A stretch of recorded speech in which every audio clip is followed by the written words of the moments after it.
Hello and welcome to Enchantment of Eternity's review for Star Trek The Next Generation Season 5. This video is part of a series of videos where I review every single solitary episode of Star Trek The Next Generation one season at a time. In this video I shall be covering all the episodes of Season 5 of Star Trek Next Generation.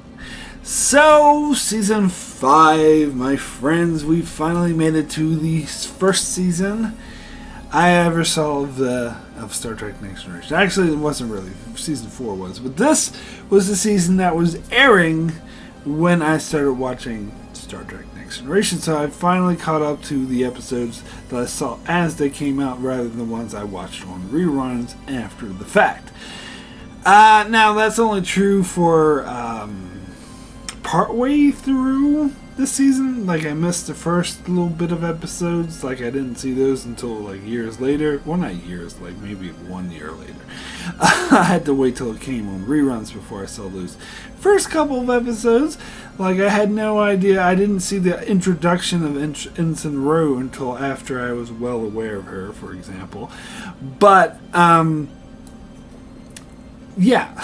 So I was watching these episodes week to week, and I gotta say, I wasn't super impressed. I will say that Season 5 is basically the drama season. For whatever reason, they were like... And I think I even remember reading articles, because I used to buy the Star Trek magazines. That's how much I got into this when Season 5 was airing. I think I even remember reading articles of producers, people involved with the show, probably Michael Piller or Rick Berman, saying that they were trying to make Season 5 more drama-based and more adult and more mature.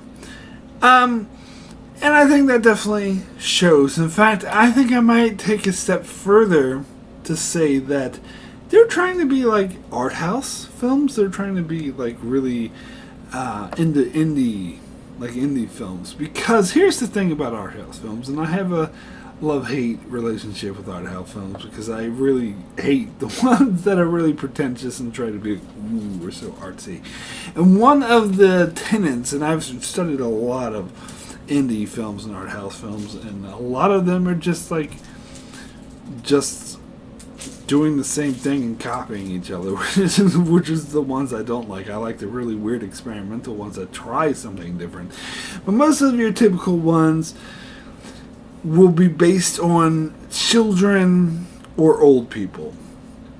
And if they want to do the grand art house film, they'll have a child and an old person together.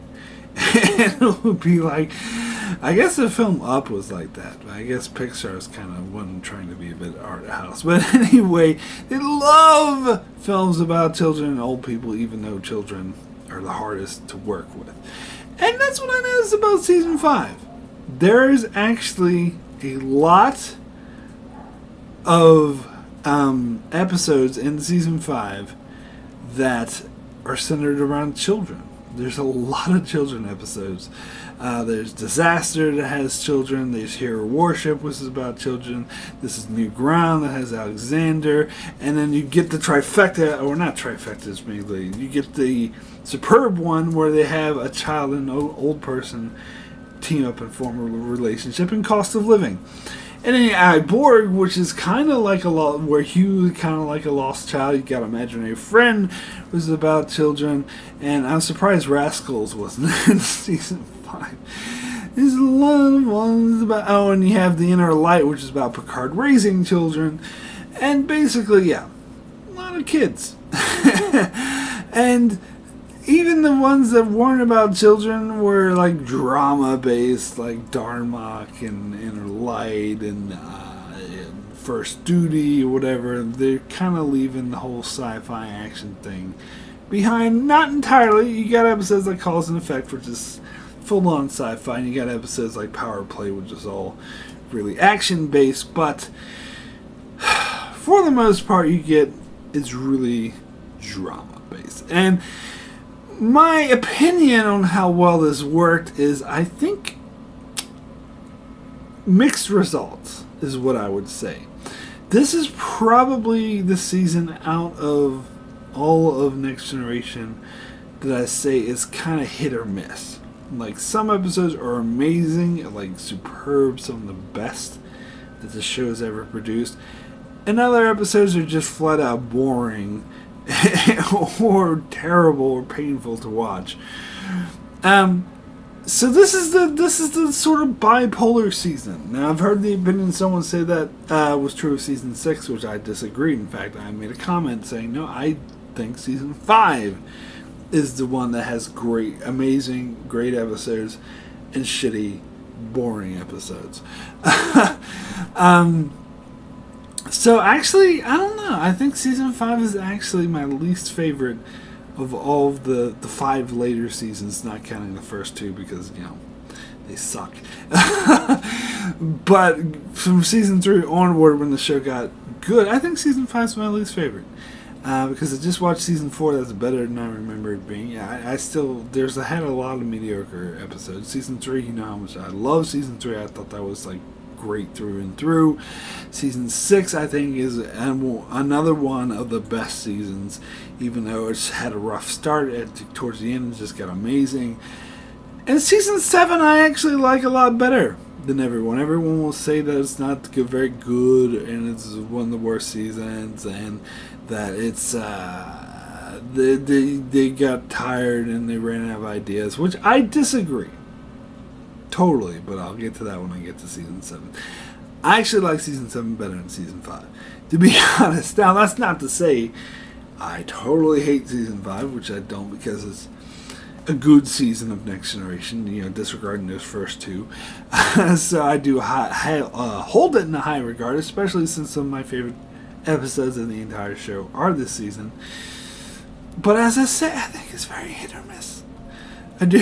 Anyway, and plus, like, the whole drama theme, like, I don't know, to me this is the most boring season of Next Gen. Not that I don't like drama, as I said, like, some of the best episodes came out of this drama, but they focused a bit too heavy on it. Like, I think, like, season 3 and season 4 and season 6 and season 7, like, they had the better mixture. They knew how to mix the drama and the action and the sci-fi and the suspense and all that. They knew, in the comedy, they knew how to get the correct blend. Where this one, a couple episodes in particular, lean too heavy on that drama thing and are just flat out boring. I'm sorry. Anyway, let me get into the episodes of Season 5, starting with Redemption Part 2. So, Redemption Part 2 is not as good as the first part. It gets a bit silly with the whole Sela storyline. But I still kind of like it. As I said, I don't think it's the best thing ever, but I like the Data storyline, even though there's a lot of holes in that. Like, it's a bit ridiculous that, whatever. And plus his first officer is too obviously like an asshole. He's someone people wouldn't actually behave like that. He's like, sir, you're not blah, blah, blah. They're kind of over-dramatizing it. But I think I give that all a pass because I really, really wanted to see Data as a captain. And I thought it was cool seeing as a captain. I liked how he played a role. Like, I liked the conversation he had with Picard, and Picard didn't assign him to the ship. And Data's just like, I understand that you're complaining about not having enough senior officers to captain ships, and why don't you want me to do it? You think the world's not ready for an android captain, blah, blah, blah. He kept going on and on. Picard's like, Mr. Data, the Southern needs a captain. I think you'd be perfect. And to be perfectly honest, I don't think Picard was prejudiced towards androids or thought, oh, he's not an android, Data's not ready to be the captain. I think Picard was just being selfish and wanted Data all to himself because he knows how awesome Data is. That's what I think it was. But anyway, I like that scene. So I thought that was pretty cool. I mean, the whole Sela part, I did a full-length review in this episode, and I went all over that Sela thing. And Worf's storyline is kind of boring. Like, you have an action scene with him at the start of the episode, where he's fighting with Kern, which was cool, but then they go drinking at some bar, which that scene was okay, but then he gets kidnapped by Lursa Bator, and they're just like trying to seduce him, which is stupid. I thought that was dumb. Worf, because it's funny, because part 1 was all about Worf, and part 2 he doesn't really do much, and it's more about Data and Picard, which I guess is fine. I mean, I found that ending where Worf lets the Doros' son live, that was really stupid. I mean, that seemed very cliche, and, oh, I will not kill because I am the hero. Like, I think that was out of character for Worf. And in fact, I think that was dumb for Worf, because he was with Klingons and Klingon culture, whatever, and, I think that was just a stupid thing for him to do. I mean, sure, okay, I'd buy that he would be like, no, I don't want to kill him, I've grown as a person. But when Gowron turns to Kern, it's like, then it falls to Kern, that's where he should have left it. Instead of being like, no! You gave his life to me and I have spared it. Like, that was too much for me. I'm like, shut up, Worf. That's not, I think that's out of character for him. I don't think that's how he would act. And I don't know, it goes against everything Klingon. I think. But anyway, so this episode was good. I liked it. It's got a lot of issues, but I still thought it was decent. So anyway, let me get into the next episode, which is Darmok and Jalarg at Tanagra. Now, this episode, I dare say, is a wee bit overrated. It gets a lot of praise. A lot of people put this in their top 5 or top 10, and often gets like mentioned as one of the very best episodes of Next Gen. Now, I did a top 10 video, and if I remember correctly, I put Darmok as one of my honorable mentions. So basically, it was in my top 13. But I still got a lot of people complaining, how dare you not put it in your top 10? Like, honorable mentions just was not good enough for them. Which, honestly, when I'm going to do my top 50 or however at the end of this series, I don't even know if it will make my top 20. If I'm being completely honest, it might, but it definitely won't make my top 10, that's for damn sure. Now, I do like this episode a lot. I just don't think it's a masterpiece. I don't think it deserves to be top 5 material personally, but I do think, to me this is always like, I always consider this a second tier great episode. Like, if you consider first tier like the best of the best, the Yesterday's Enterprise and freaking the best of the best of the best, that's the first tier. To me, this was like the second tier, where it was also close to the best, but not quite. But anyway, I did a full-length review for this one as well, and my brother actually, he reviewed this when he covered Next Gen, and he even admitted that he does not like this episode as much as I did. He was a lot more critical of it. But the main reason I like this episode is that scene with Picard and Dathan, I believe his name was, and Paul Winfield, I believe the actor's name is, who was in Star Trek 2, plays him, was amazing, absolutely amazing. And that scene by the campfire where Picard is like, where they bonded, and Picard's telling him the story of Gilgamesh, like, that's amazing. That's one of the best, like, scenes in the entire show. Like, it brings a tear to my eye every time. God damn it, I love that scene so much. It's so well acted. It's so powerful. The way he tells the story of Gilgamesh, and he's saying, no, he's talking about how Ikudu died, and Gilgamesh is crying. It's like, those who was my friend is now gone forever, and then Dathan dies at that moment. I mean, God damn it. That is so powerful. That is so well written. That is so well acted. It's just so well timed. It's amazing. Problem is, I don't think the rest of the episode is as good as that scene, if I'm being completely honest. And I completely agree with my brother that the premise doesn't work. It's not believable.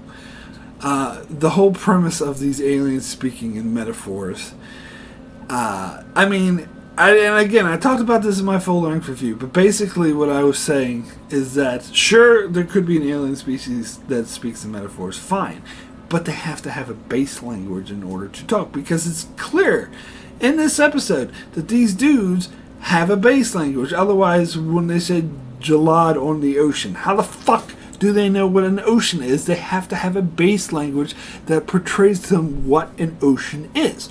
So they have a base language. They just choose to talk in metaphors.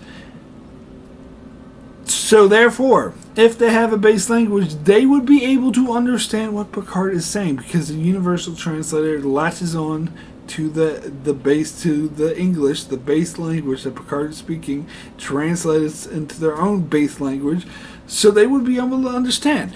You know what?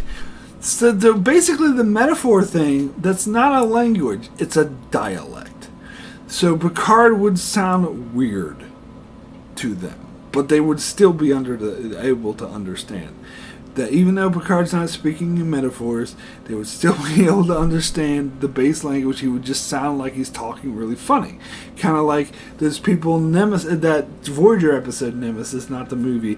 The Voyager episode Nemesis, where the people all talk in a weird dialect and weird funny. They were saying, oh, I'm going to nullify you. He's been nullified to the way after. And I can't remember all the other bullshit they used to say. But that's basically it. They would just sound funny like that.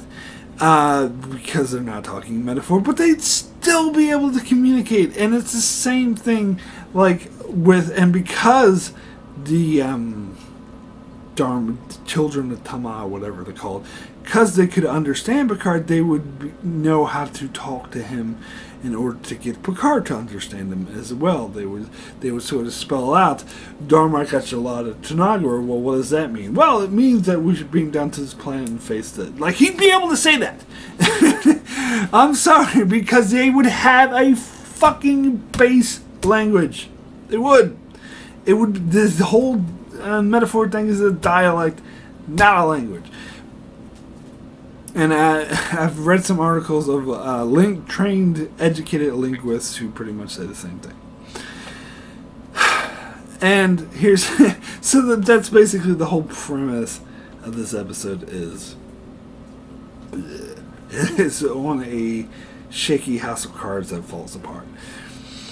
But, you know, if I'm able to look past that, and goddamn that Gilgamesh scene was amazing, and the acting is superb, and that ending scene where Picard, like, can speak their language, and he goes, Dharma, Timba at rest, and, like, that was great. I can't deny how great the acting and the emotional power of the story is, even if the premise is faulty.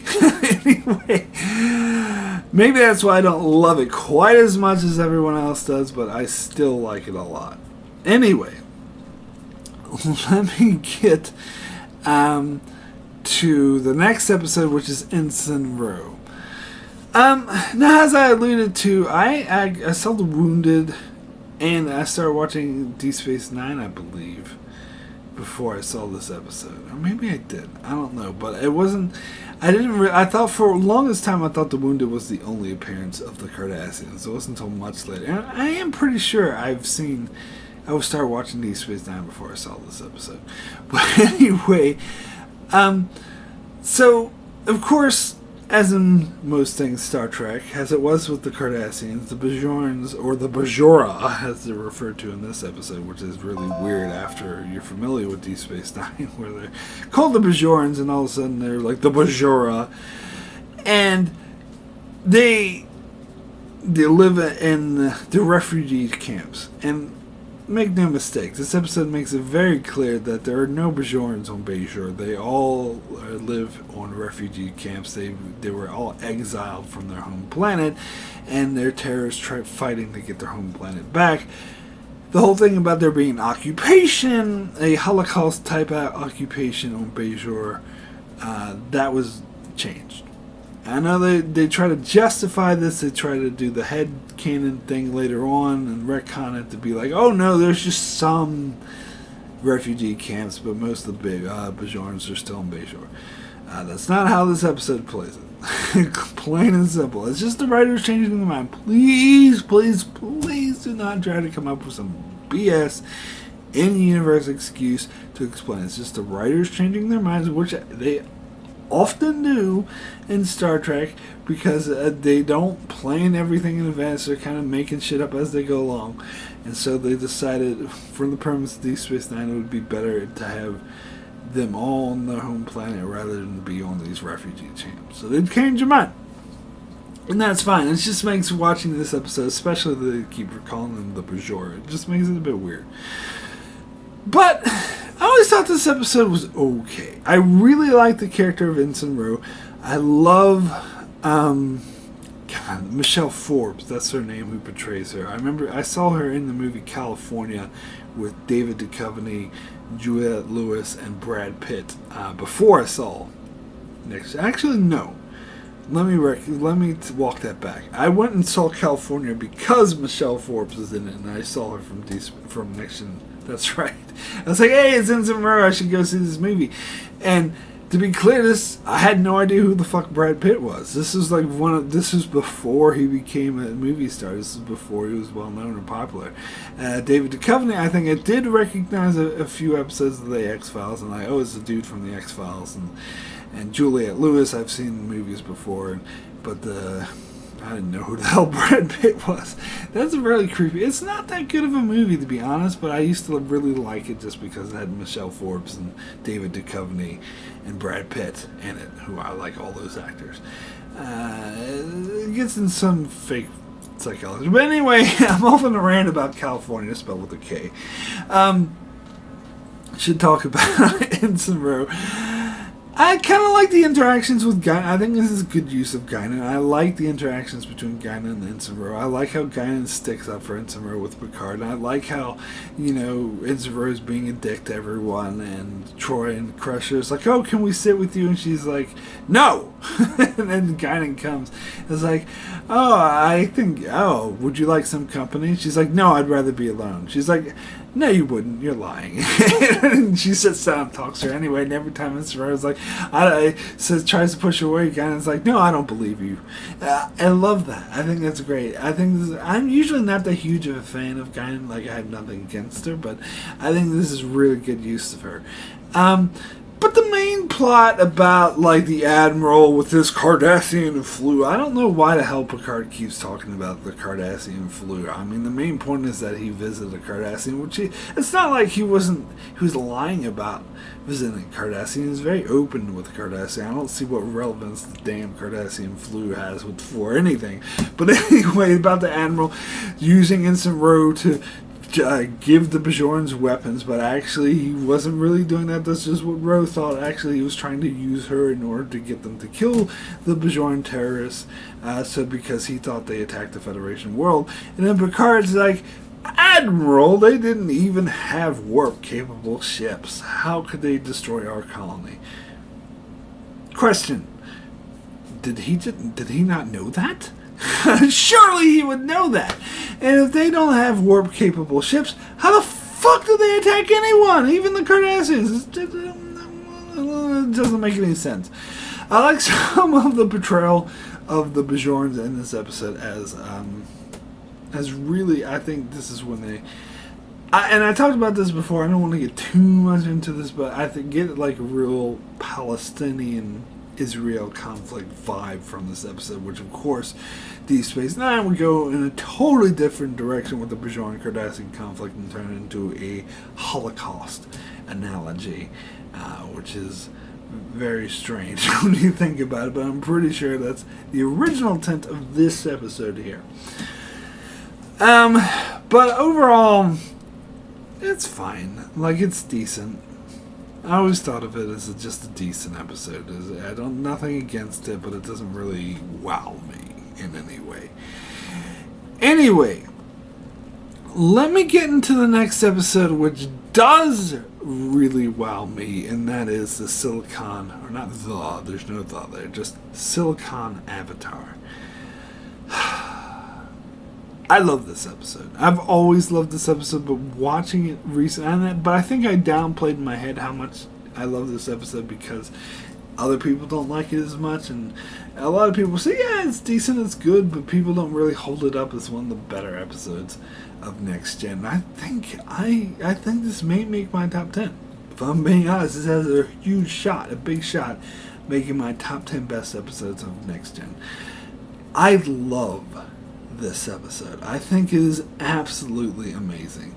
This is the example of the drama done right, because this is a very soft-spoken, slow-paced, dramatic, dialogue-based episode, and I think it does it so well. I think it's amazingly well written. Now, we do get a little bit of action scenes when Riker's hitting on this chick and this crystalline entity shows up and kills her, and Riker's acting like he just lost the love of his life when really it was just going to be a one-night stand. But we'll get over that. He's just sad because he won't get laid.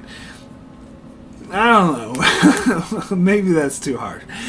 But anyway, yeah, poor Riker. That's too harsh on him. But anyway, but then we go into meeting Dr. Marr, who I think was such a good... Now, I think some people have an issue with her because she is... I can understand how some people might see her as a get-off-my-screen character, because she starts off by being extremely mean to Data for no good reason. Like, she's being irrationally mean to Data, who everyone who watches the show thinks is awesome. So, of course, our first instinct is to hate this character and want her to get off the screen. But when I watch it, and I think that might have been my first reaction too, but when I watch this in retrospect and consider her whole story arc, I actually see how amazingly well written it is, and how it makes sense that she's really attacking Data at first, but when she finds out that Data has the memories of her son and can talk to her in her son's voice, she doesn't like Data for who he is. She's basically using him to get closer to her dead son, which is really fucked up. But she's a really damaged person. And I think Picard can sense that she's a damaged person, and I think the people around her, like Geordi and especially Riker, who Riker stood up for her when she wanted to destroy the crystalline entity, I think they are letting their fear and their hatred of the crystalline entity, or in their desire for revenge, the stuff that Dr. Marr has, but in abundance, which they only have a little bit of, they're letting that control them. And I think on a subconscious level, they're not aware. Like, just to be clear, that conversation that Riker has with Picard, where Riker tells Picard that to kill it, and Picard's like, I think you're letting your emotions get the better of you, and Riker's like, I'm not a first-year cadet. I've lost people before. This has nothing to do with it. I just think it's prudent action. I actually side with Picard here, to be perfectly clear. I think Riker is letting his emotion get the better of him, not just because he lost, the girl he was about to get with, but his desire for revenge, and I think he's feeding off of that and on the subconscious level. And I don't think he's aware of that. And I think Picard is absolutely in the right that they should communicate with it, as long as it's safe. That's what I don't think it's stupid of Picard. I don't think it's immature of Picard. I don't think it's naive of Picard, because he made it clear that as long as the Enterprise was safe, if the Enterprise was anywhere near being in peril, that they would take the appropriate measures to defend themselves no matter what. And we know from the past that the Enterprise is completely capable of doing that. And as we see in this episode, they very clearly can take down the crystalline entity.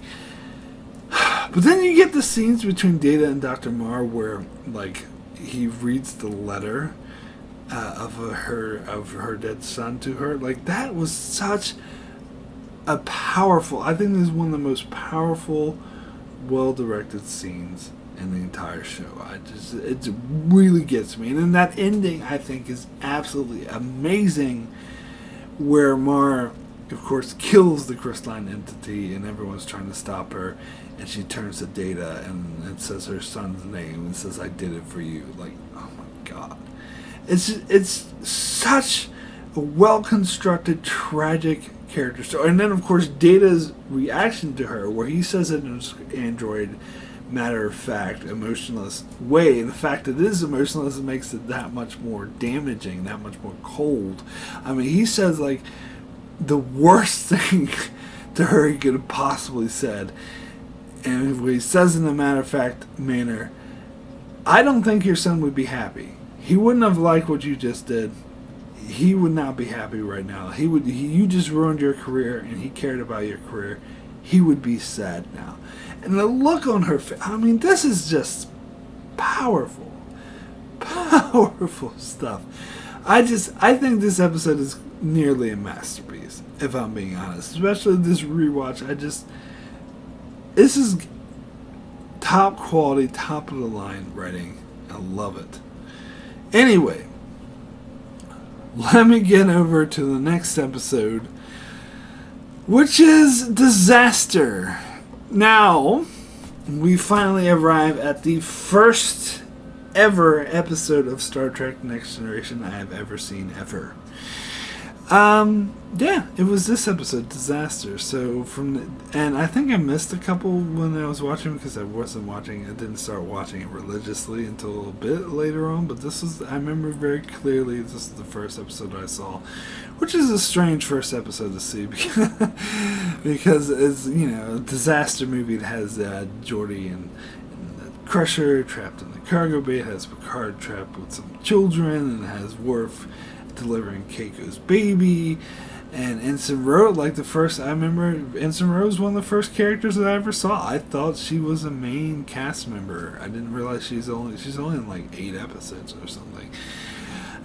But because this was the first episode I saw. And I think this is a pretty good episode. I think this does the whole disaster thing a lot better than some of these other episodes that came after it that tried to emulate this. Because I think it's a pretty intense, particularly I like the interactions between Counselor Troy, Ensign Rose, and Chief O'Brien. I thought, and I think season 5 more than any other seasons really started to establish Chief O'Brien a bit more rather than a guy who just sits in the transporter room and cracks a joke every once in a while. They start to give more character. I mean, The Wounded, of course, really began this, but they started playing off him as more of a regular thing. In season 5, and of course season 6 he would go over to Deep Space Nine and become a main cast member. But the scenes between them I thought were great because no one is clearly right or wrong. I mean, I like how at the end when they save the ship and Ensign Rose apologizes to Troy and says, I'm sorry, you were right. And Troy says, you could have easily been right. And she's right. Ensign Rose could have easily been right.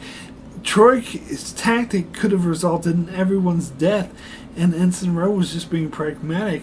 But of course, since it was Counselor Troy, her emotion, her desire to save everyone, sort of is what won out the day. And it just so happened she was lucky that she was right. Of course, we knew this because we saw Riker and Data making their way to engineering.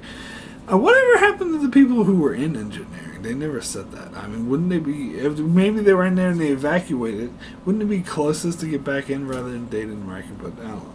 Digression. And again, this is the whole getting to the whole in the art house thing. You have Picard with a bunch of kids, and Picard's awkward with kids. But I actually like these scenes. I think the way Picard interacts with these kids is actually cool. How he names this girl number 1, and they work together to climb out the shaft. And I like how he takes the tact of a Starfleet officer when they don't want to leave him behind. He's like, "That's an order," and they start crying. They're like, "I don't want to be a Starfleet officer anymore." And Picard realizes they're kids, and so he has to try a different tactic, and he eventually just goes with them.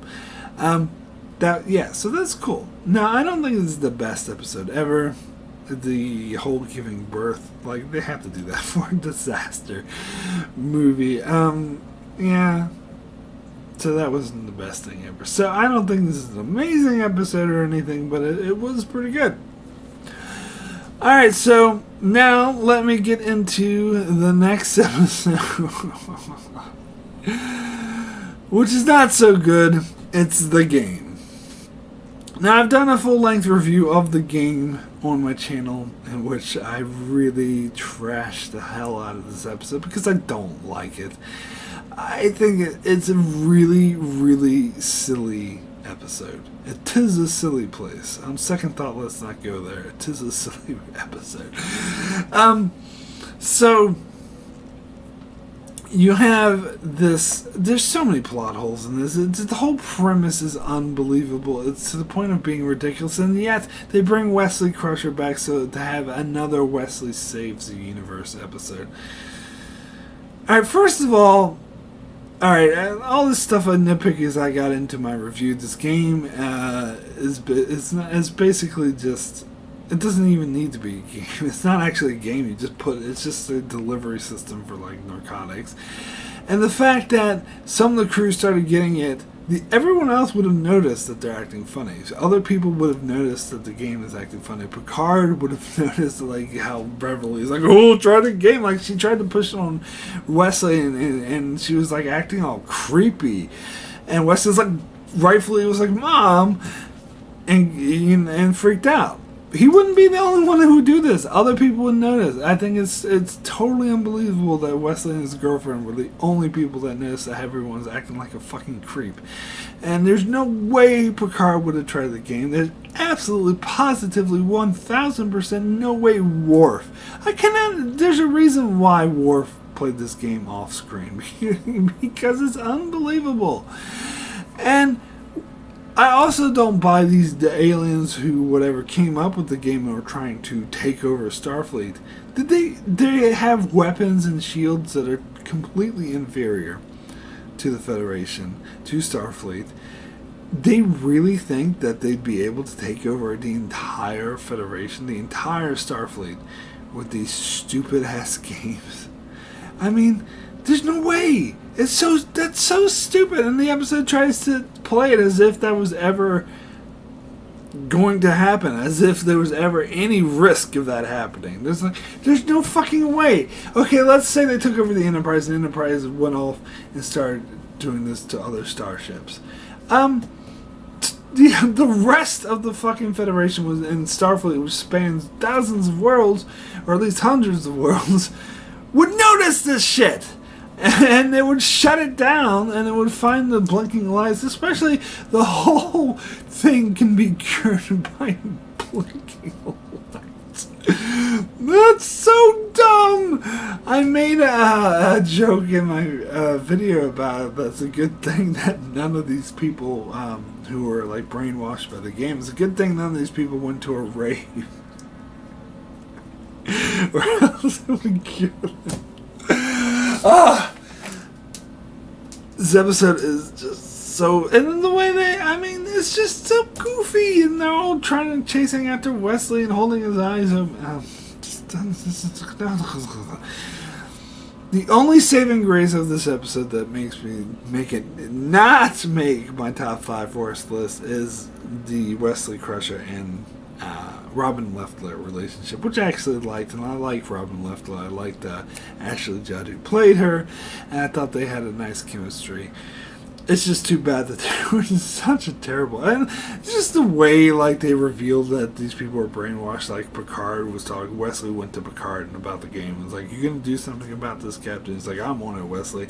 And Wesley leaves, and they turn around, and Picard's like, puts the game on, dun dun dun. It was just so stupid.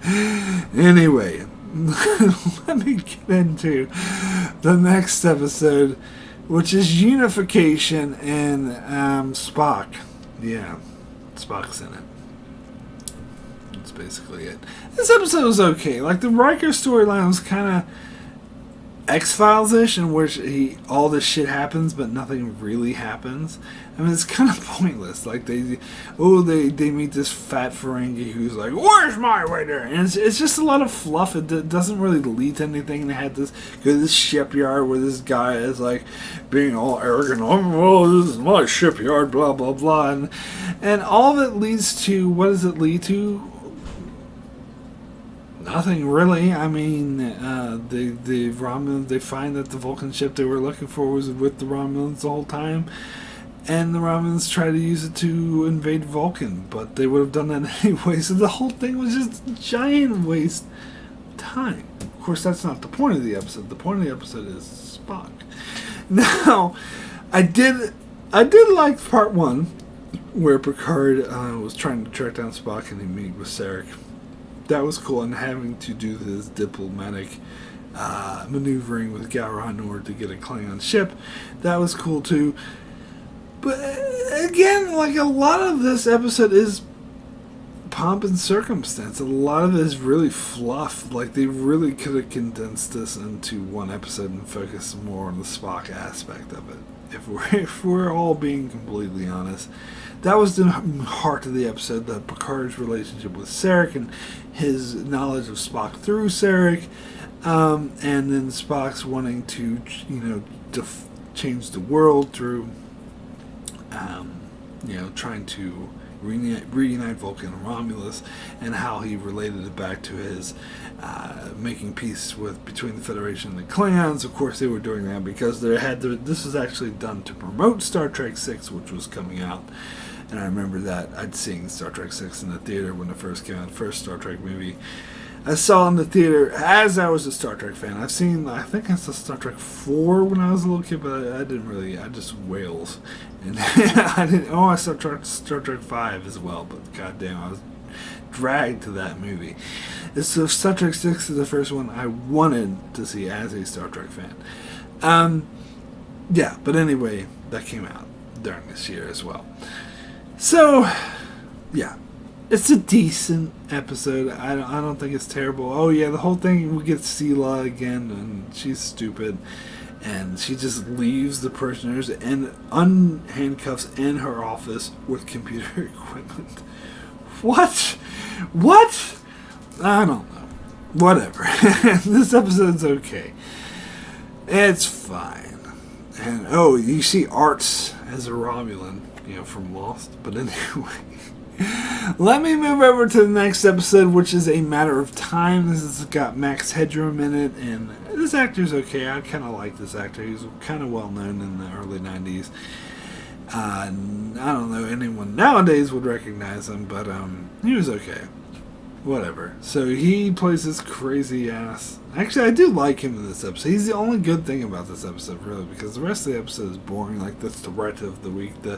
I think sometimes he's a bit over the top. The way he's like, "Oh, is that chair always there?" Like, I guess the whole point is because he's just pretending to be. But I don't know how well the twist ending works. That he's really from the 22nd century. And I didn't look up the timeline on this. Is he from Enterprise times? I didn't check that out, but he's from a place called New Jersey. But anyway, I don't know. I mean, this episode's kind of amusing, so I'll give it a pass. I'll say it's fine. Whatever. Move on to the next episode, which is The New Ground.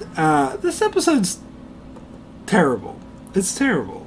It's terrible. I didn't realize how terrible it was until watching it. The young actor who plays Alexander, is not good. I don't know. I know that they say young people, it's hard to work with children, young actors, but there's an example later in the season of a child actor who's amazing. Alexander's not good. And the storyline's very weak. Oh, he's lying. Da, da, da, da.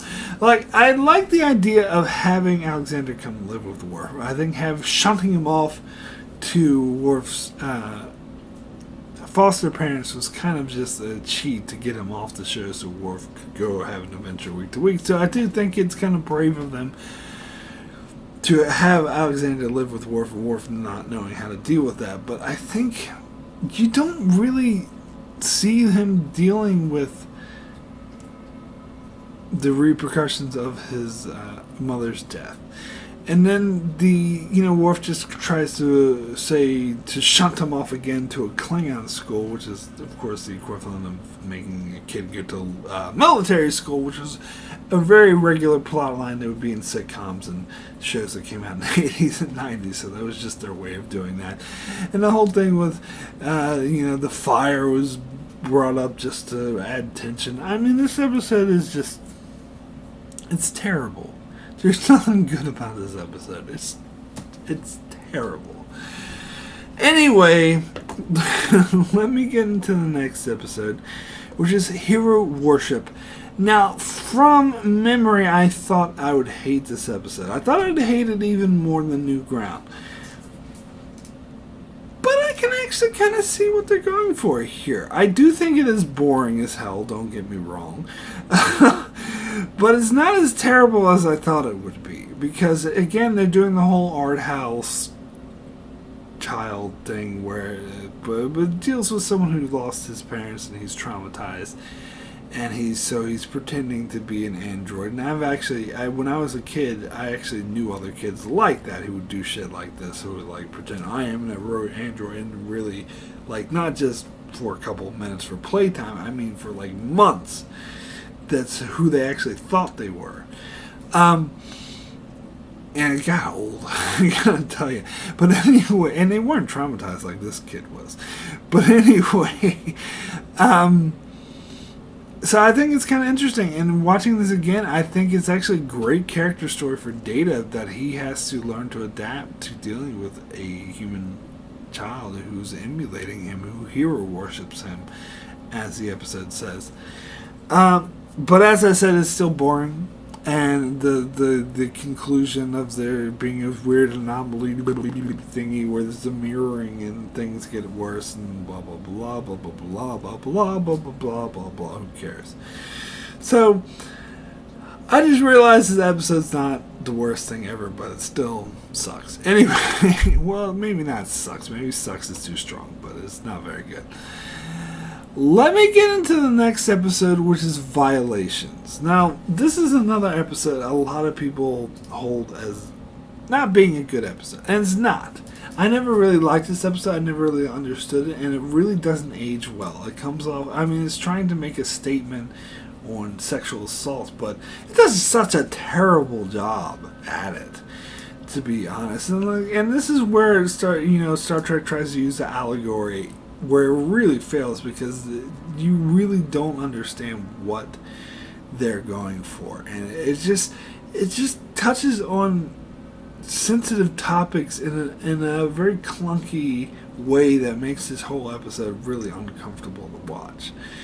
Particularly when you get the scene with where Troy is having that memory that the dude is manipulating her into remembering of Riker going too far with her. Now, I've heard it suggested that that's not actually what happened. That Riker didn't really try to rape Troy, because that's completely 1000% out of character for Riker. That maybe he did go a little bit too far, but she told him to back off, and he did. And that's it. But the dude manipulated the memory to make it even worse than it was, because we saw that he did that with the other people. For example, Jack Crusher didn't actually his lifeless dead body didn't open its eyes and come to life like it did in that vision. It was actually the dude manipulating it and making the memory even worse than it actually was. So I do think that was the same thing with Riker. But, I mean, the episode's so predictable. In fact, the episode tells you at the start who the bad guy is, and it's so obvious, and no one else knows, and it's so obvious who he is, and they're going through the numbers, and they try to fake him out, say, oh, it's actually my father, and it's obvious it's not, even if the episode didn't tell us this at the very start of the episode. So it's just, I don't get what this episode's trying to do. But I don't think this episode is terrible, and I actually think it's just okay. Maybe a little bit on the bad side of okay, because I love the cinematography. I love the editing and the artful way that those memory sequences were edited. And I know some people will say, well, that's not enough because the story is terrible. And I agree. It's not. But I think it's enough to save it from being a horrible episode, because I love watching it. I mean, from a craft perspective.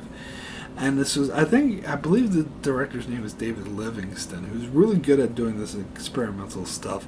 And I think he was really in his prime when he did those things. It makes me think there's a whole reason why they made this episode, so he could do those cool scenes. And I do, not only do I think they look cool, they're not just visually stunning, I think they're emotionally impactful. Particularly the one with Riker, when Riker is having the memory of leaving someone in engineering to die. because I think it's not that it just looks cool. It's powerful. Like, it affects me emotionally. Like, it's an emotional powerful, because that is a big thing to order someone to their death, and order other crew members to leave someone, a helpless comrade, to die. That is a huge tragic thing. And usually Star Trek kind of just plays off, especially with the whole red shirt cliche. Oh, who cares? There's just a red shirt. They just kill them off, and no one thinks anything of it. But that's actually a really traumatic and very emotional, powerful thing. And that sequence really gives it the weight it deserves. It really hits home. And it shows how guilty Riker's felt over having to do that. And I do believe this is guilt he had to live with, but he tried to suppress. And that's why this asshole dude brought it to the surface, because he knew that this was something that really would tear Riker up, something that he doesn't want to acknowledge. Because it's part of command, and he has to move past that in order to move forward with his life. And he knew that's the best way to fuck with Riker, and that's why I thought it worked so much. And I actually watched that sequence like 3 times in a row. That's how much I love that sequence. Like, killer's still in there. Killer's still in there. Q killed her. Like, it's done so well. That's like one of the best filmed sequences. And I just wish the rest of the episode didn't suck. Man, this might be one of my favorite episodes, but unfortunately it does suck. But, again, it's just on the bad side of okay for me, because I just love those sequences, particularly that one with Riker, which I just think is amazing. Anyway, Lemon Killer is still in there. It's just so good. But anyway, let me get into the next episode, which doesn't have anything to save it, and that's Masterpiece Society.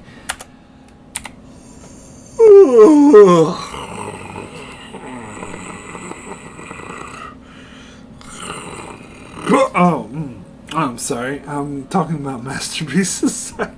That's what I always thought about this episode. It is so boring. I'm sorry. I don't care about, this is our Masterpiece Society. And that romance of the week with Troy and that guy. The one good thing I will say about the cheesy guy, the romance, is at least that guy isn't as swarmy as the definitely raw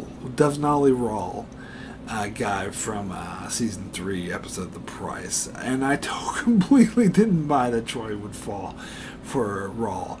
At least I do buy that Troy falls for this guy, but I just don't care.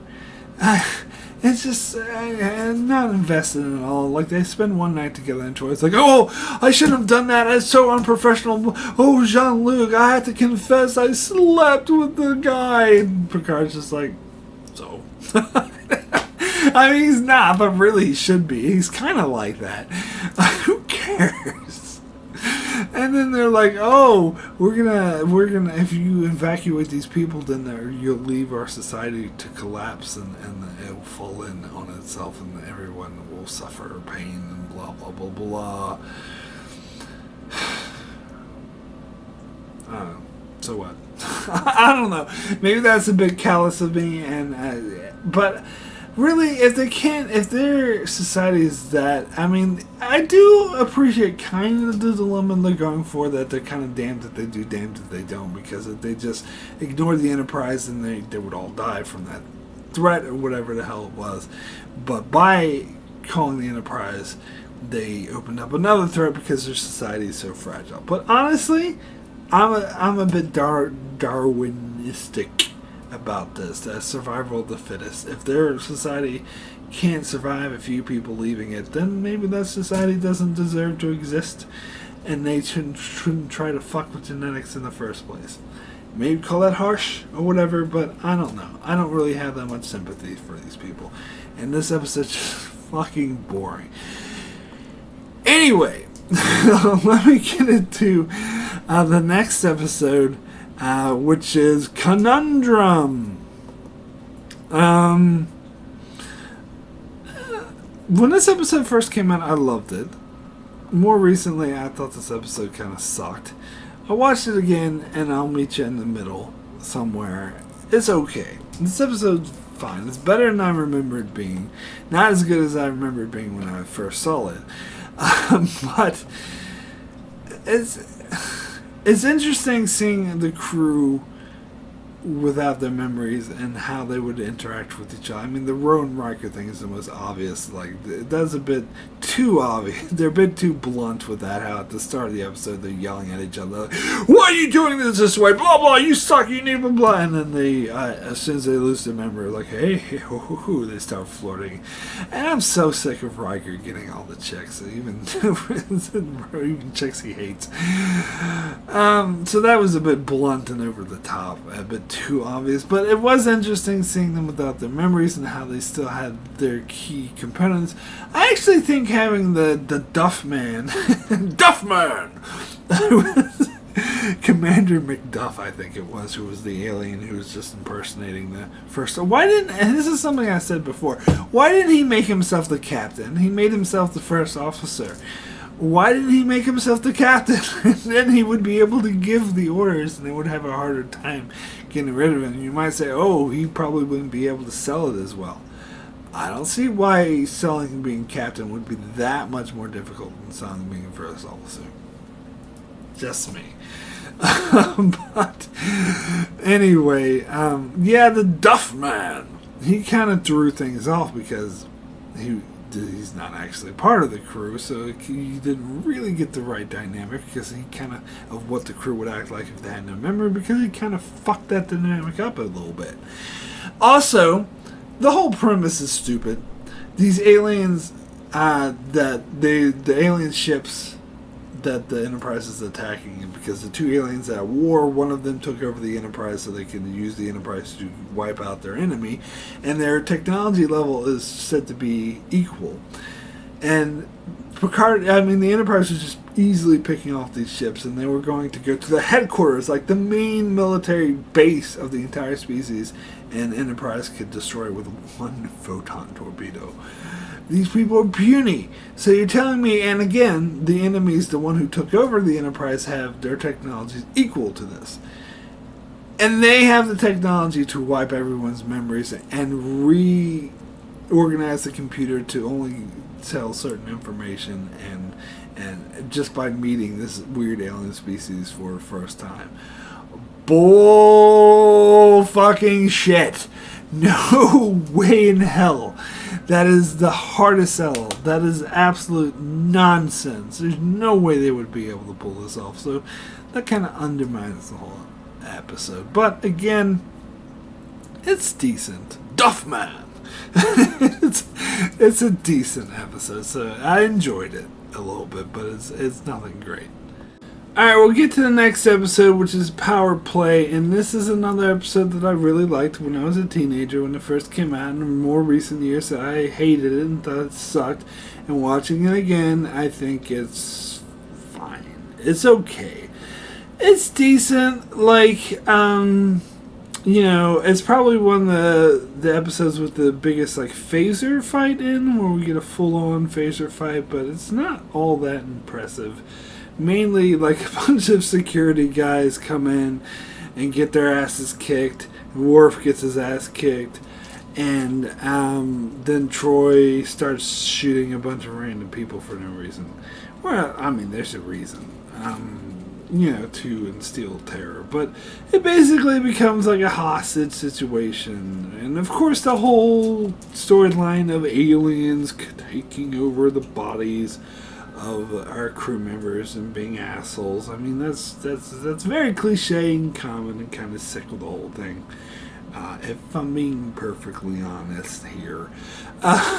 So that has that against it. But, I mean, it's kind of a tense hostage situation. Picard takes himself hostage and he's like, Riker, I'm going to give you a sign, watch for it.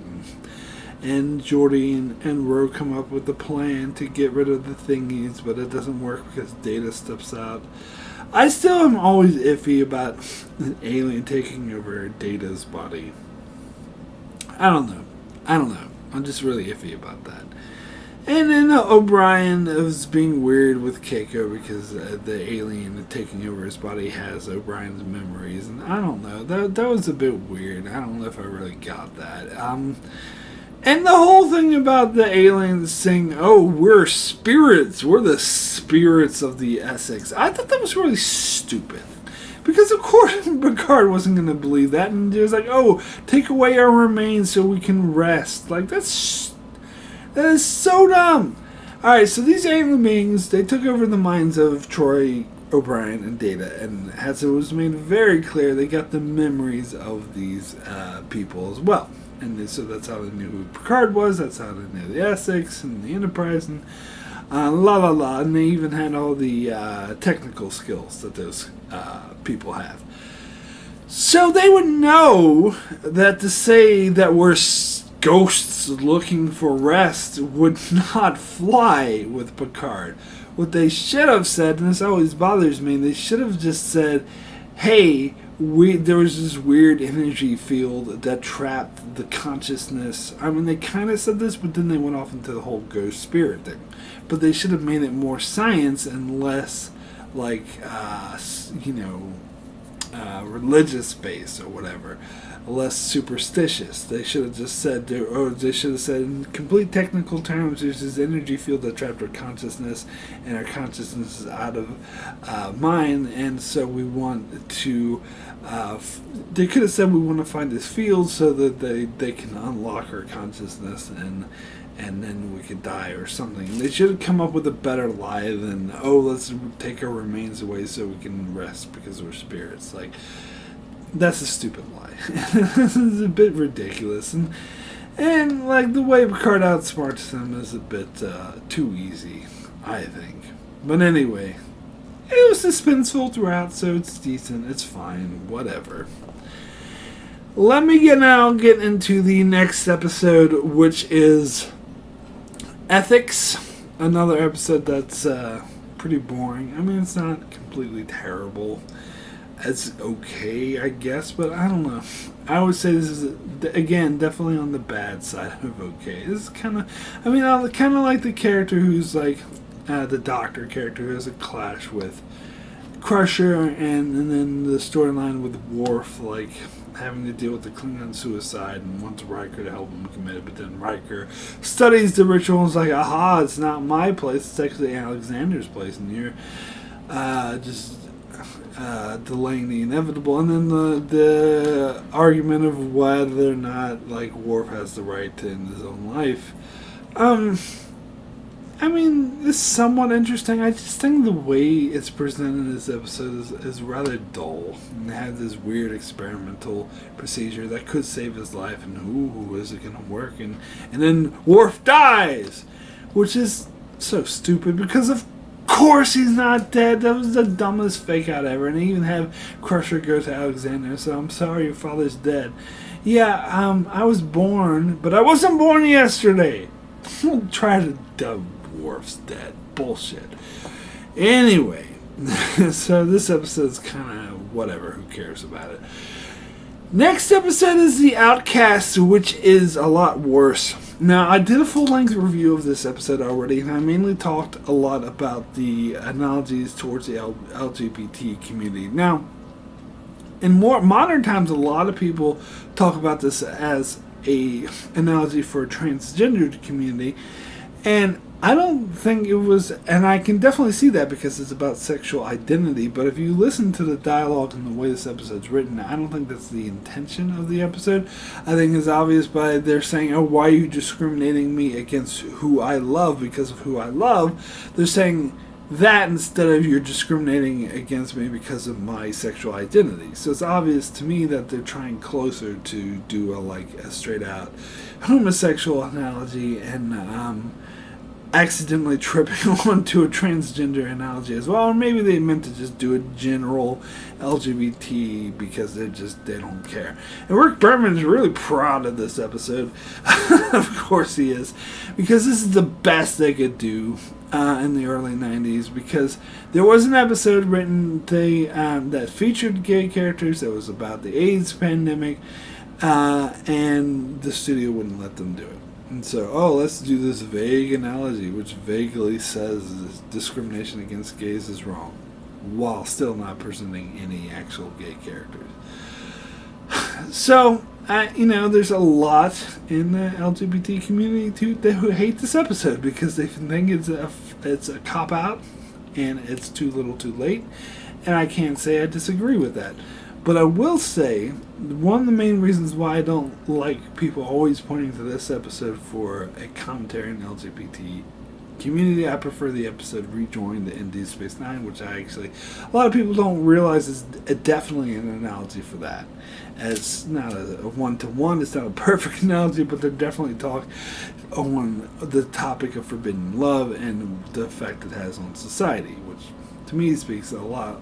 But anyway, I did a whole video about that as well. Point is, I don't like pointing to this episode because of the fact that it's just not a good episode. It is a bad episode. It's a boring, you don't buy that. It's a romance of the week with Riker, a romance that you completely don't buy, that completely don't earn. I don't buy that Riker is so devoted to Soren he'd be willing to risk his whole career over this. That's bullshit. I don't buy it. And the whole, B plot with the weird anomaly thing, I don't even remember what the fuck it was. It's so forgettable. It's so unmemorable. Nobody cares about it. And the analogy falls apart because they have this gay conversion therapy that actually works, and that's why the analogy falls apart. Because in real life, gay therapy, conversion therapy doesn't work. It's just a load of hooey. So I don't know what the fuck they're trying to say in this episode. I don't know. Maybe they just, isn't it tragic? Or it's just an excuse so that Riker never has to see Soren again. I don't know. So this episode sucks. It does. Not just because it fails at making proper commentary on discrimination that the LGBT community faces, but also because it's just not a good episode. Anyway, let me get into the next episode, which is Cause and Effect. Now, when this episode first aired, for many years I would say, at least 2 or 3, after this episode airs, I consider this one of the best episodes of the show. And I absolutely loved it. But as the years kind of went by, I liked it less and less and less. And it does appear that many people still hold those feelings that I had for this episode when it first aired. They still put it as one of the best of season 5, the amazing episode. But the more I look at it, the more I think it's kind of I still like it, especially watching it again. There's the hang of it where they keep repeating the same day, but then they just slight changes here and there. That's cool, but I think they could have done more with it. And honestly, seeing a lot of time loop stories that came after this. Groundhog's Day came after this, by the way. I remember when Groundhog's Day came out, I was like, hey, it's like that Star Trek episode. But anyway,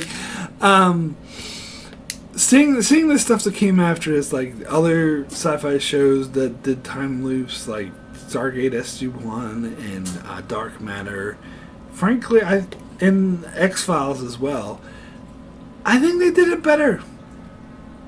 I do. I think they did it better than this episode because this episode is too repetitive. I guess it's kind of the point that it's only subtle changes, but that gets a bit boring. And the main beef that I have with this episode that really holds it back for me is the whole thing with Frasier. Captain Frasier appears at the end, and Picard's just like, we have a lot to discuss. And then the credits roll. I'm like, no! Don't roll the fucking credits. I want to see what they have to discuss. Why? Because why is the guy obviously wasn't experiencing a time loop for 80 years? Because he would have, Picard and his crew figured it out in 2 months. 80 years, these guys are acting like they had no idea what was going on. I mean, they were repeating it for 80 years, and they were feeling the same deja vu effect they were. They would know everything beat for beat for beat for beat what's going to happen. My theory was that ship just, like, traveled in time, kind of like the Enterprise C, like it was a rift in time and formed, and it crashed into Picard and formed a time loop because time was all wonky here. And I would like to see how the crew would adjust to being in the 24th century. At least one scene where Captain Fraser talks with Picard, but no. They cut the credits. All the time they spend like repeating the same shit over and over again. They could have cut back on that a bit in order to have this conversation with Captain Fraser. So that really bothers me. It does. It bothers me a lot. So I do still like this episode. I still think it's a really good, solid episode. I just don't think it's amazing. I wouldn't put it up there with the best. That's just me. Anyway, let me get into the next episode, which is the First Duty. And this is actually probably my favorite Wesley Crusher episode, because this is the one where they portray Wesley as a human being, as a human teenage boy, and not a super genius who always saves the fucking universe. In fact, he's vulnerable in this episode. You see him with Tom Paris, or Nick Licardo, as they refer to him in this episode, and how he's vulnerable to his charm and is able to like lie and do this nasty shit. And I like how like Dr. Crusher's like thinks her son could do no wrong. It's like, I'm going to prove you wrong. And even the crew, Geordi and Data, is like, let's investigate this because we want to prove that Wesley is innocent. Wesley's like, please stop investigating because he knows he's guilty. And in that speech Picard gives him to be like, the first duty of every, like, when he just yells at him, talks him down, like, that's an awesome Picard moment. So I enjoyed this episode. Probably just as much as the previous episode. I don't have as many qualms with this episode, but it's not as interesting. So it's on par. Anyway, let me get into the next episode, which is Cost of Living. The higher, the fewer. I put this episode in my top 10 funniest episodes of Star Trek list, and I will admit this episode is funny. Now, watching it again, I don't think it's all that great. I think at best it's okay. Maybe on the good side of okay, but just okay. Because it has a bullshit anomaly blah, blah, blah, plot that's really, really, really, I mean, even more so. I mean, season 5 is really, because it's funny. In retrospect, I always thought of season 4 as the season that really did the A plot, B plot, where it had the A plot was a character story and the B plot was some bullshit anomaly thingy. But watching these two seasons back to back, I realized it's not, season 4 does do it, but season 5 is actually the worst. It does a lot more, and I think season 5 is probably the worst season of all of Star Trek for the whole A plot, B plot bullshit, which is just a structure I don't like. Where the A plot is the character story and the B plot is just some throwaway anomaly blah, blah, bullshit just there so there can be a threat, but nobody cares about it.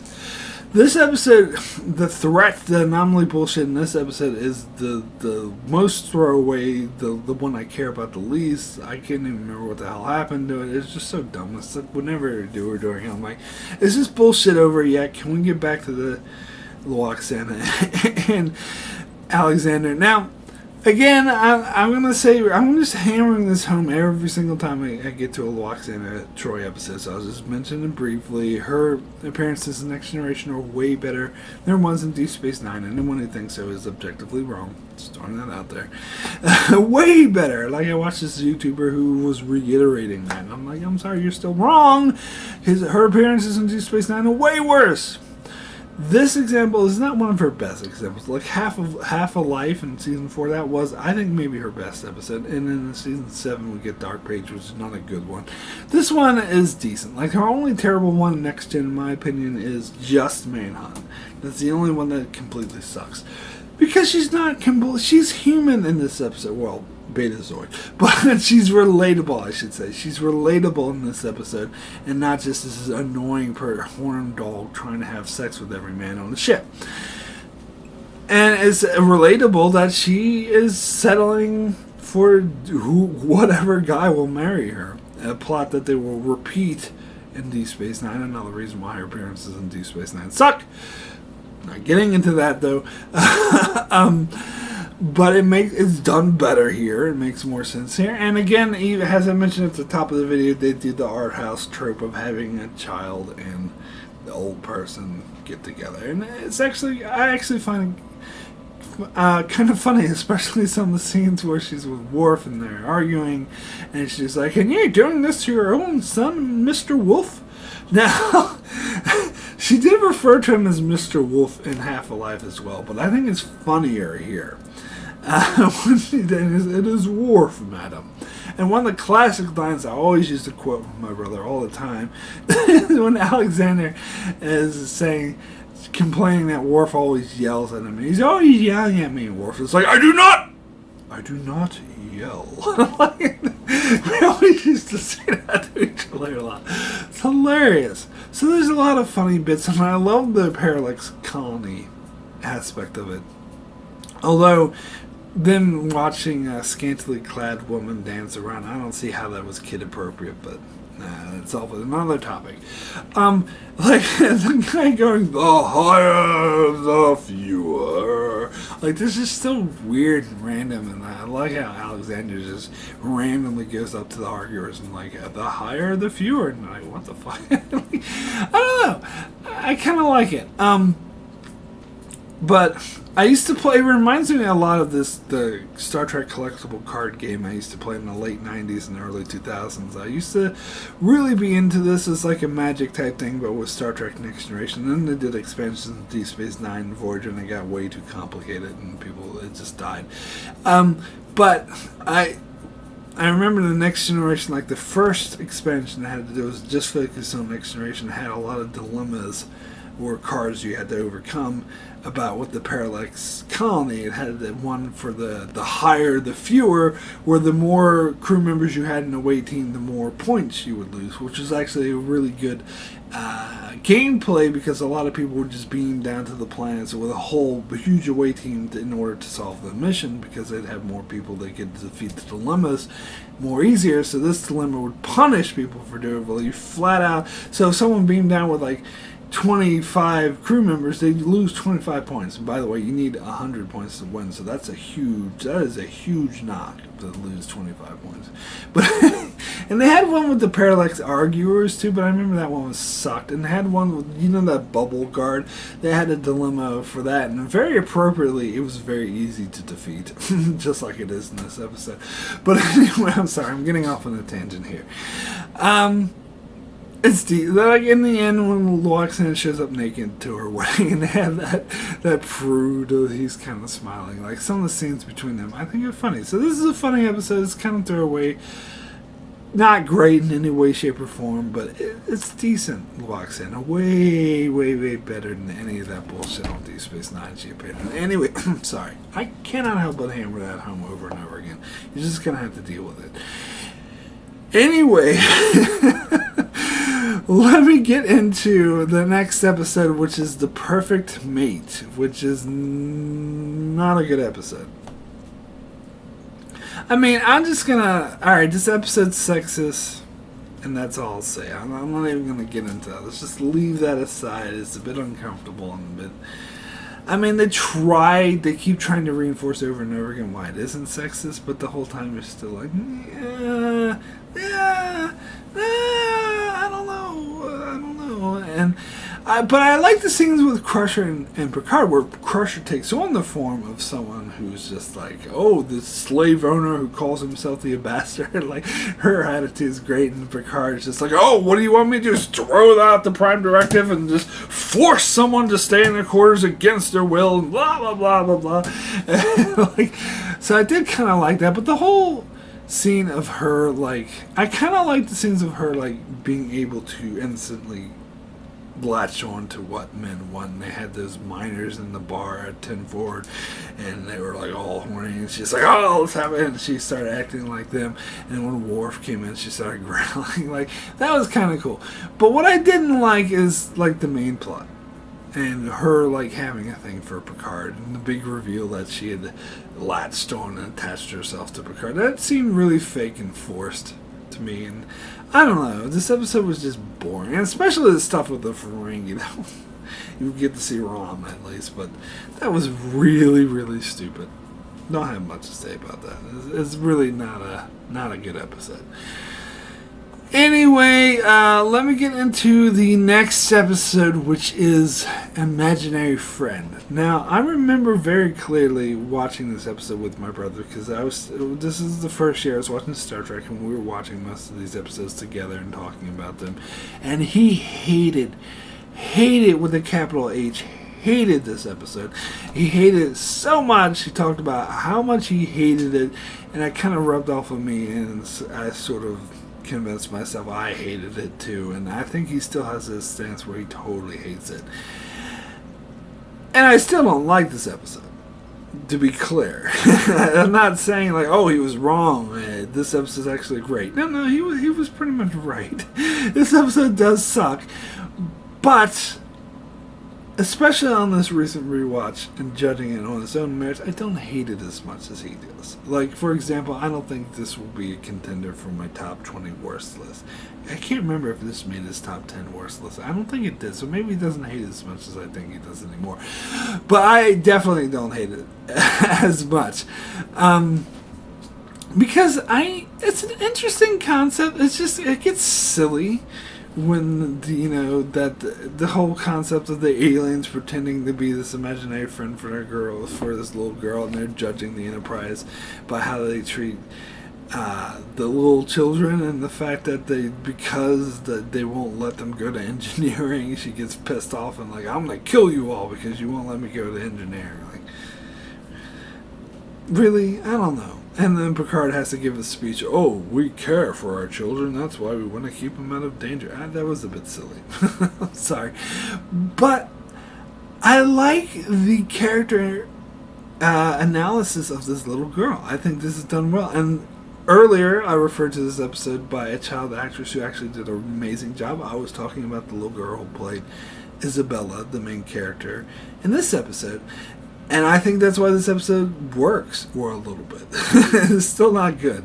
But it works as much as it does because of this actress. If this actress was a bad actress like Alexander was, then this episode would completely fall apart like that episode did with Alexander.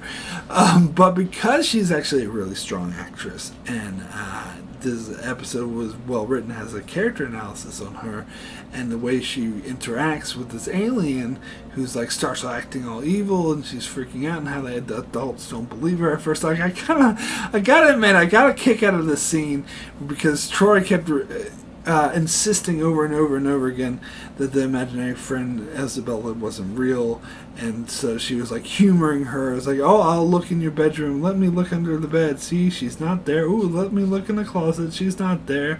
And then Isabella just appears out of nowhere and fucking fires like a thing at Troy and fucks her up. I love that. I'm sorry, I got a kick out of that. I was like, serves you right, Troy. Stupid Troy.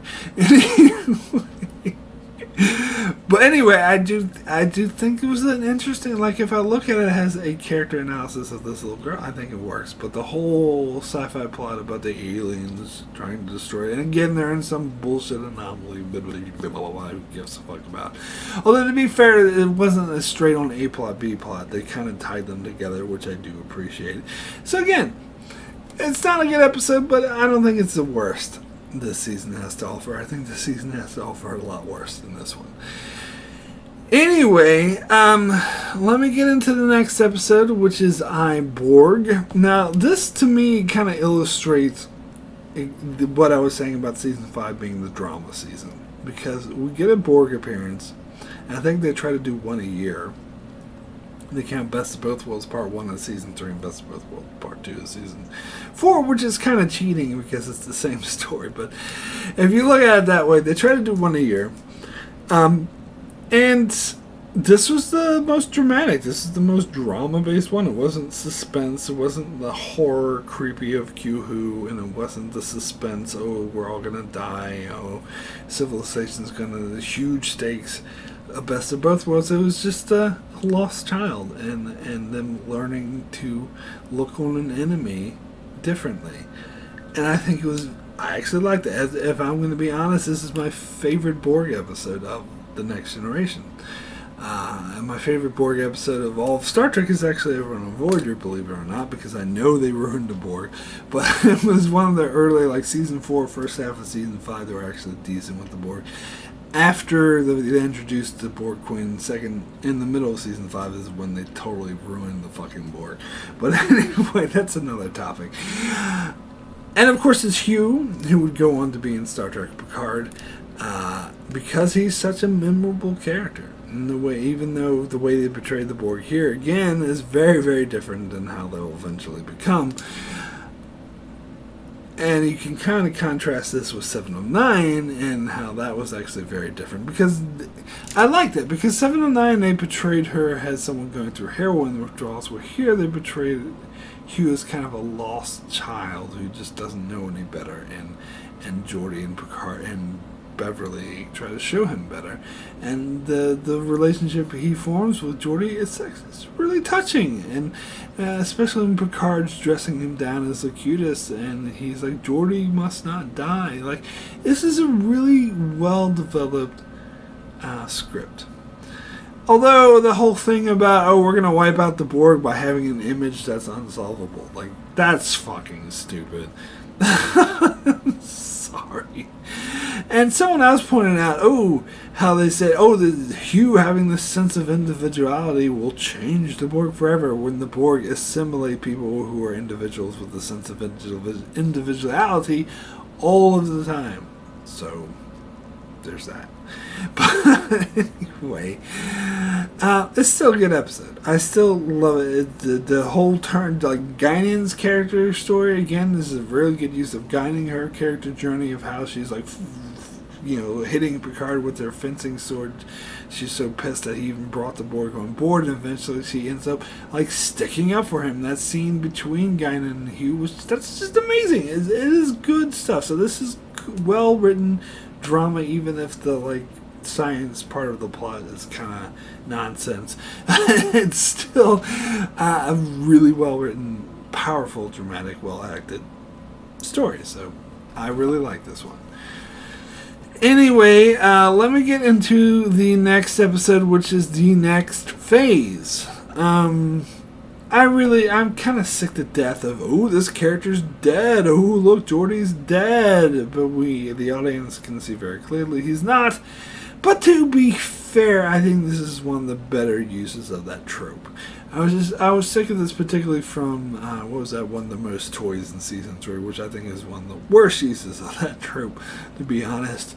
But this is the better use. And it's a fun action adventure, and I do like the character interactions between Geordi and Ro. I really wish, to be honest, I want to ship these two characters. I kind of wish we saw a full-blown romance between these two. Not Ro and fucking Riker, no, right? Just not. No. Geordi deserves to get laid for once. I think that I like their interactions. I wish Michelle Forbes didn't quit the show because she wanted to go off and be a movie star, and we all know what a huge movie star she became. And don't get me wrong, she's an amazing actress. I think she's one of the best. She's one of my favorite Star Trek actresses. I mentioned that when I did the top 10 actors in Star Trek video. But all these people always move. Whenever an actor leaves a TV show because when they want to become a movie star, it never works out for them. Well, George Clooney. Okay, George Clooney, the exception. But almost never works out for them. And it's a bit, she should just stay and now she would love to have a reliable job like that. Or I'm just guessing, maybe she wouldn't. Maybe she's just happy just guest starring on shows like Battlestar Galactica and Lost. I don't know. But I really like her. And I'm disappointed. I wish she would have stayed in Next Generation. I really like Ro as a character. I think she's an amazing character. And it was interesting getting a fun Romulan adventure with her phase. Although, obvious flaw. It's so obvious I probably don't even need to say it, but I'll say it again.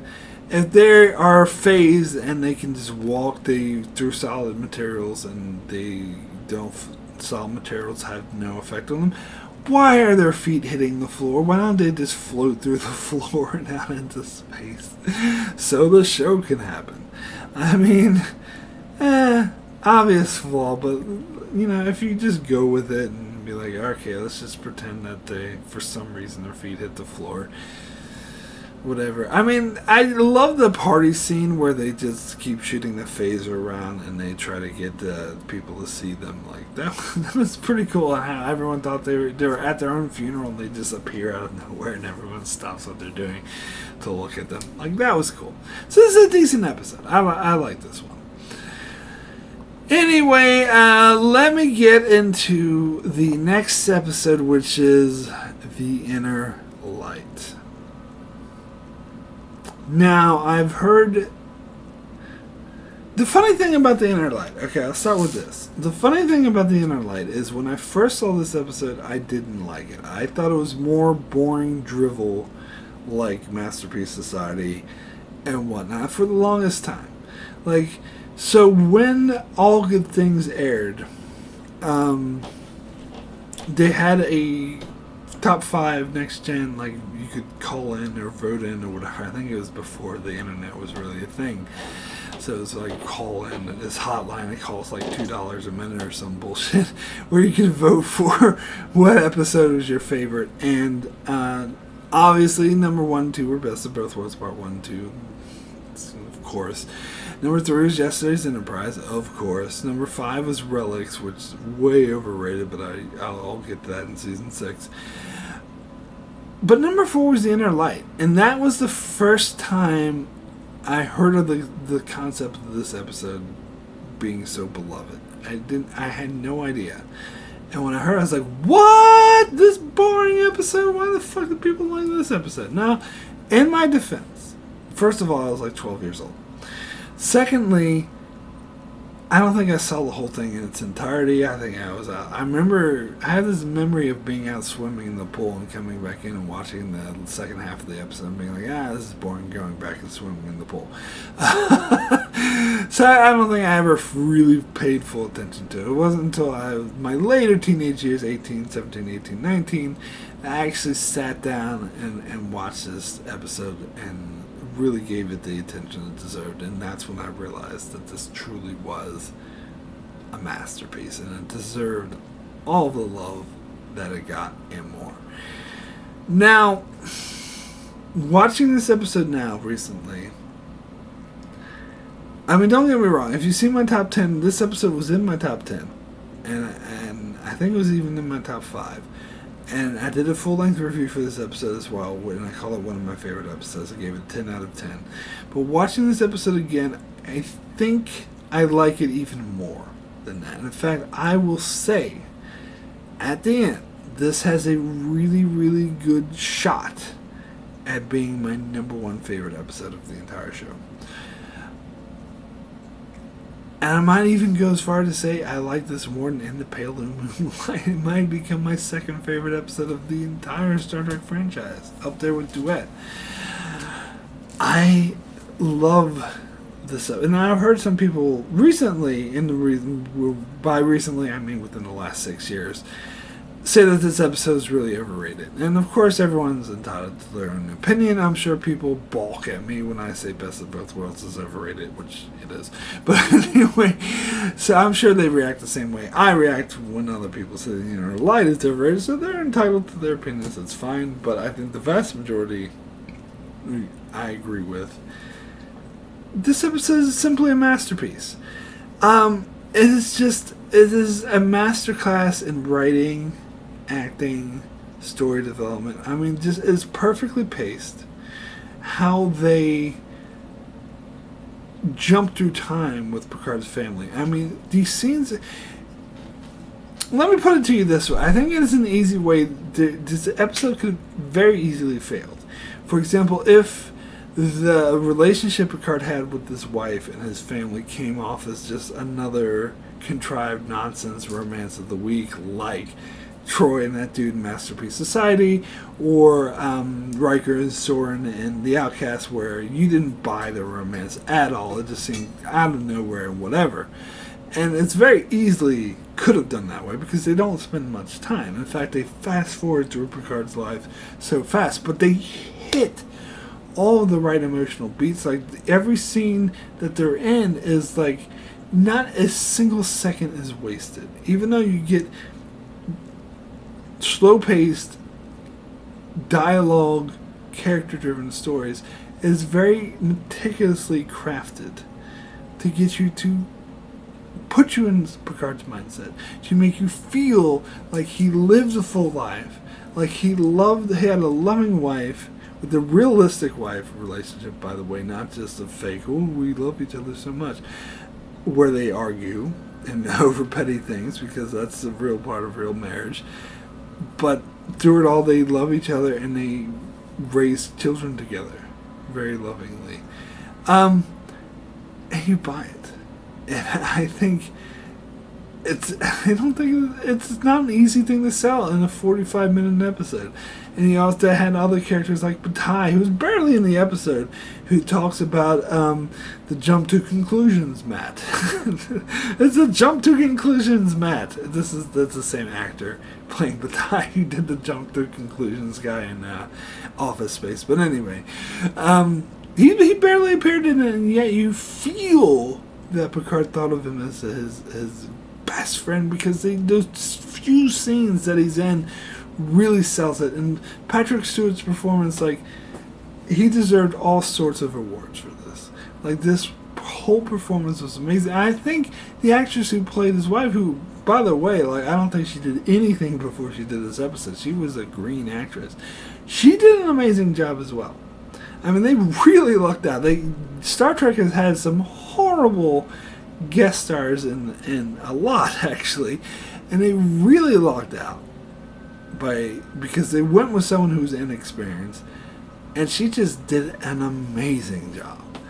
And I remember watching an interview with her and Patrick Stewart, like, that was filmed within the past 10 years, and how they were looking back on this episode. And it was just so touching. I mean, they know what a piece of art this episode is. Now, I know, I'm just gushing. I've heard other people complain, even people who love this episode, complain about the scenes with Riker on the bridge that intercut it. And I see the point of view. I definitely see the point of view, because that's not what the main focus of this episode is, and I could see how it would give a different perspective if you didn't know that this is just taking place in 20 minutes.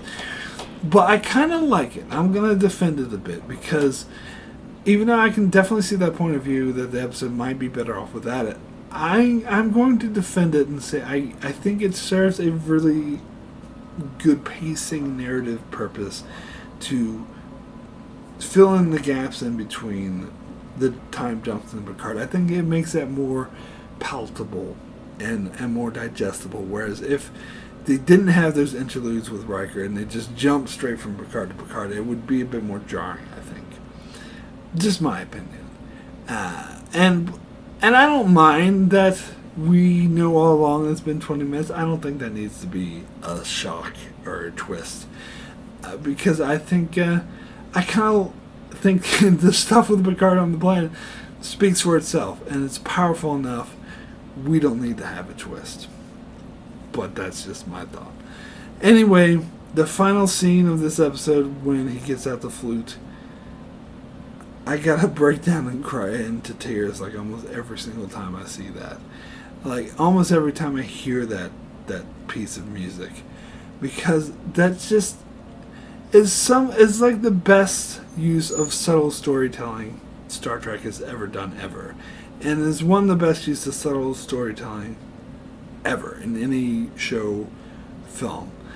This episode is just so masterfully done. I've shown this episode to two people who haven't seen any Star Trek whatsoever, and they love this episode.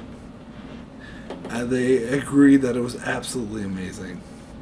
In fact, there was an episode of movie fights, like on the Screen Junkies YouTube channel, where Brenna Braga, it was TV fights.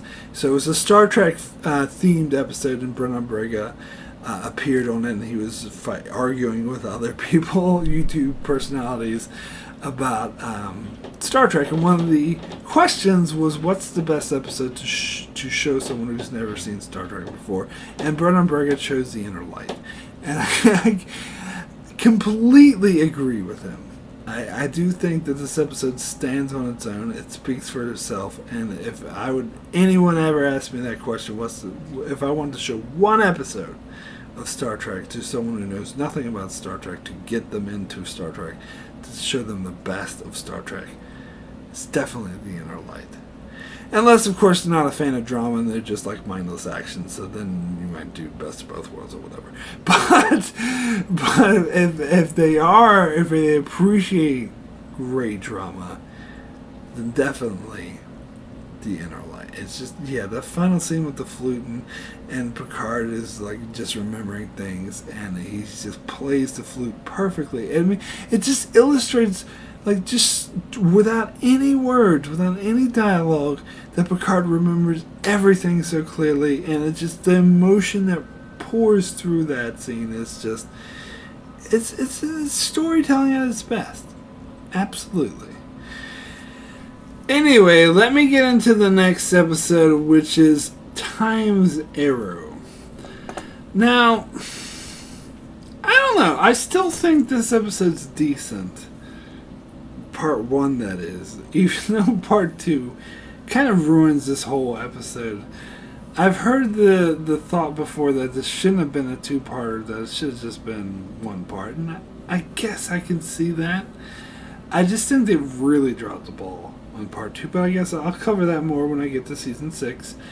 I still think this kind of works on its own, although it doesn't stand on its own, though, because it's just setting up for something else. It's really playing on time travel being like this weird, unusual thing, which, because this is before the days of Deep Space Nine and Voyager, particularly Voyager, where it became very commonplace. But it's an interesting concept where they find an archaeologist dig on Earth finds Data's head, so he thinks he's going to die, and they're dealing with his incoming death, and he's being kind of oblivious to it, and they get the character interactions on how they feel about this, and all the human characters, like Riker is very disturbed on this, but Data is like, doesn't give a shit. And I like how, like, Picard's even keeps Data from being down on the planet. Data's like, oh, sir, it's procedure for the second officer to beam down. Picard's like, I don't give a shit. You're not gonna die, so fuck you, you're staying up here. But they do let Data go down to do some weird time phase experiment, which, I mean, of course that's going to result in him going back in time. Obviously, they should have never let him do it. In fact, once he's gone, Geordi, like, figures out some way to do it on his own, which is, won't be as good as Data's, but apparently it was, because they still got the entire fucking senior staff in order to go into this different phase thing and travel back in time. Why didn't Geordi just fucking do that in the first place? So the show could happen. But anyway, the whole Guinan thing, alright, here's the thing. There's, like, I've heard other people refer to it, and I got this from his channel, Lore Brunner. I don't know if he made this up himself, but 3 types of time travel. Type 1, Type 2, Type 3. So Type 1 is whatever happened, like Lost, 12 Monkeys. Type 2 is what basically all of Star Trek does, although Lore Runner doesn't acknowledge this. I mean, yesterday's Enterprise, he says, was Type 3, but clearly it's Type 2. They were saying repeatedly it was Type 2, but anyway, I'm getting off track. Pretty much all of Star Trek and most of fiction, Back to the Future, what have you, is Type 2, and Type 2 is you go back in time, you change something, you alter that singular timeline, you change the future, you irreparably damage the future, so you go back to the future and you are now in this fucked up timeline. Type 3 is something they introduced with Star Trek 2009 just as an excuse to reboot the show, and Avengers Endgame did this, and apparently the Marvel Comics had been doing this for years, so Endgame was just in line with that, where if you travel back in time and you change something, you create a different timeline. So you have a multiverse with all these different timelines, like parallel universes type things. And no, Star Trek, when they deal with parallel universes, they're not dealing with alternate timelines like this, except for they get in the 2009 bullshit. And basically, as I said, Star Trek is always Type 2. Especially Yesterday's Enterprise. And Year of Hell and what have you. It's always Type 2 time travel, like where if you change something, you change the one singular timeline, and you have to go back and fix it in order to restore the one singular timeline. But the reason why I bring that up is because Time's Arrow is, I think, the one and only. I don't know if there's another example of this in Star Trek, but I think it's the only example of Type 1 time travel. The whatever happens. That if you go back in time, you change something, you can't change anything because it's always meant to happen. If you go back and kill your grandfather, you were always meant to go back and kill your grandfather. Just something happened, so that was always meant to happen or something. And that's what they do in this episode, and of course that becomes more clear in part 2, but it's kind of clear here when Guinan says full circle. So they were planning it from the beginning, because when Guinan hears that Data's head was found, she's like, full circle. Because she remembers what happened from the past. And they make it clear that Data's head was always supposed to be there, and they find some other time travel logic in order to make it be that way. And to be perfectly honest, and I do kind of prefer... Dark, the Netflix show Dark is another great example of Type 1 time travel, which I actually love that. So I typically like Type 1 time travel the best, because it's the hardest to do. Like 12 Monkeys is one of my favorite movies of all time. They do a Type 1 time travel amazingly well. But I don't like it in Star Trek because it's so out of place. I think I don't, because within a movie itself, if they switch between time travel logic, Looper, they switch between Type 1 and Type 2, and it just doesn't make any fucking sense. It doesn't work. Now, granted, switching within a singular movie like Looper does is a lot worse than an episodic show, especially like a franchise spanning 6 or 7 shows, is a bit more excusable, but I don't know, I still don't like it. It still feels weird to me that they're doing Type 1 time travel in Star Trek. It just, I don't know, it doesn't really work. And the episode does drag a bit. It gets a bit silly when Data gets back in time and they have the bellboy, and then Data plays poker with Gul Dukat. And that's all. I don't know. It drags a bit. I'll put it that way. I mean, I thought it was the stakes was high and the character investment was high with them finding Data's head, but they kind of. I think that person's right. I think this should have been one episode. I think they fumble it with just too much that drags on, and bringing in like what's his face, Mark Twain or Samuel Clemens, like that was kind of dumb. I'm sorry, and this will actually definitely show up a lot more in part 2. So, especially part 1, it's decent, but it could have been better. Anyway, so that is all of the episodes of Season 5 of Star Trek Next Generation. So, as I always do, I am going to name my worst and best episode of Season 5. So, let me start with some of the worst episode of Season 5. And we had a lot of contenders for this one, like The Perfect Mate, Outcast, The New Ground, Masterpiece Society. But I think I'm going to have to go for worst episode of Season 5. I'm definitely going to have to go with The Game. This episode was absolutely horrendous. And I do think it is one of the worst episodes of the entire show. It's just so goofy, and the plot's so contrived. It makes no sense. And Wesley's saving the universe again. Worf would never play the game. Neither would Picard. Nothing you can say can convince me. Although it's just so goofy. And people would have noticed that they're all acting all drugged out. But anyway. Get on a rant about this one again. But yeah, that is the worst episode of Season 5. Now, as for best episode of Season 5, we had episodes like Disaster, Cause and Effect, First Duty. Closer runner-ups would be Borg, and I almost went with Silicon Avatar because I absolutely love that episode. I think that episode's a gem. Oh, and Darmok's also really great as well. But of course, for best episode of Season 5, of course I'm going to go with The Inner Light. I mean, I just said I might just think it's the best episode of the entire show. Certainly is the best episode of Season 5. This episode is a masterpiece. It is a masterpiece in acting, writing. I mean, it's so powerful, and it does it in a subtle way without hitting you over the head. It's just masterfully crafted. That's all I can really say. So anyway, my rating for Star Trek The Next Generation, Season 5 as a whole, out of 10, I'm going to give this a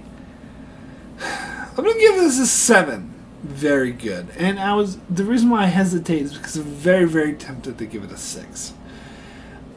Very close to getting a 6 because there's a lot of boring episodes in this season. Like I said, the Masterpiece Society, Hero Worship, New Ground, Ethics, Outcast. I'm starting to fall asleep. Perfect Mate. I'm falling asleep. And a lot of silly episodes too, like The Game and Violations. But the strength, like, there's a lot of decent episodes too, like Unification, that's decent. Conundrum's decent. Next Phase is decent. But then there's great episodes too, like Borg, Darmok, and then you have one of the best episodes of all of Star Trek, The Inner Light. And freaking Silicon Avatar is also really great, underrated as well. So, yeah, so I have to give this a 7 rather than a 6 because there is a lot of great in the season, even if there's a lot of shit as well. Anyway, that is it for my review of Star Trek Next Generation Season 5. I shall be back in a month to cover Season 6, so be sure to check that out. Also, check out my channel for many more Star Trek videos and many more videos on other shows like The Expanse and more. So be sure to subscribe so you can keep up with all of that. And thanks a lot for watching.